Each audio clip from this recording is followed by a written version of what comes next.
Let's then move to conjunctions. So conjunctions connect words and phrases.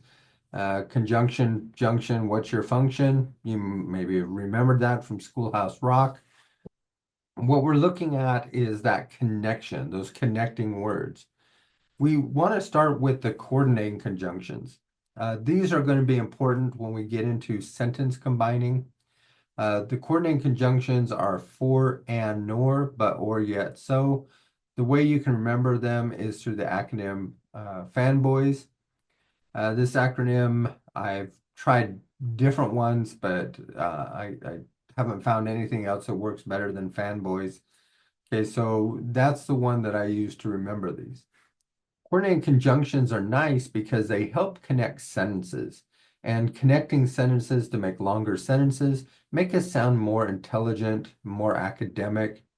You think of children's books, they're usually short, choppy sentences. If we combine those, we sound like we're writing at a higher level. Okay, let's look at this example. I like chocolate. Okay, so again, we have a sentence here, I like chocolate, and we could then go into the next sentence, chocolate doesn't like me. We have two sentences, but they're short, choppy sentences. So we can use this coordinating conjunction to combine them. I like chocolate, but chocolate doesn't like me. Okay, so we're seeing direction also by using that conjunction. We're showing I'm going to now give an opposing viewpoint, or I'm going to change the direction that I was going to. Then we have correlative conjunctions. These are two conjunctions that are used as pairs. We want to think of it as something like this, either or. Either you like broccoli or you hate it. These are used to show that correlation or that comparison.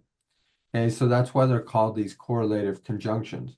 They also can be used to combine sentences as well.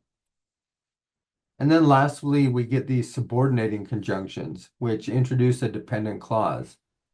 It's important to understand what a dependent clause is. A dependent clause cannot stand on its own. So it's dependent because it's depending on something else to make it a sentence. An independent clause is a sentence. It has that subject and verb, and it makes sense as a sentence. A dependent clause, you can feel that it's waiting on something. Let's look at an example. After my brother took me to the buffet, I went home to take a nap. We can see the first part is a dependent clause. And what that means is it's dependent on something else to finish that sentence. The dependent clause is actually not the subject or the verb. We can see that in the second part. I went home to take a nap. This is what we call an independent clause. This is a full sentence. So we can take that dependent clause, we can either have it at the first, after my brother took me to the buffet, we can hear that it's waiting on something, or we can move it to the end. I went home to take a nap after my brother took me to the buffet. Either way, that phrase is a dependent clause. It's not a sentence in itself. This is important to know because that's one of the main reasons we get fragment sentences. Let's then move to the last one, which is interjections. These express a strong or sudden emotion. I want to clarify strong or sudden. It doesn't always feel strong or sudden to us. For example, if I said, well, that's not really a strong or sudden emotion. I might just say, well, that's your opinion.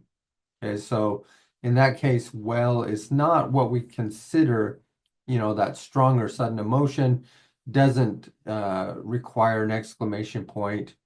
Okay, so but let's look at some examples here. For example, whoa, where did you get that ice cream? We can see that we're inserting this interjection at the start of the sentence. Okay, so it's not a subject, it's not a verb, it's just this small phrase or expression that we put in to interject some type of emotion or interject some type of feeling. Well, I never considered a rat to be a pet. If we look at this one, again, it's not that exclamation point type interjection. It's just a word that we've interjected into the sentence um, prior to getting that subject and verb. Well, I never considered a rat to be a pet. Hey, are you going to watch TV all day?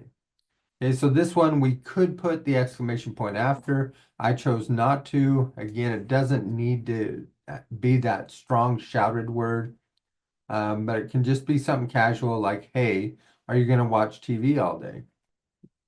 This is still inserted within the sentence as an interjection.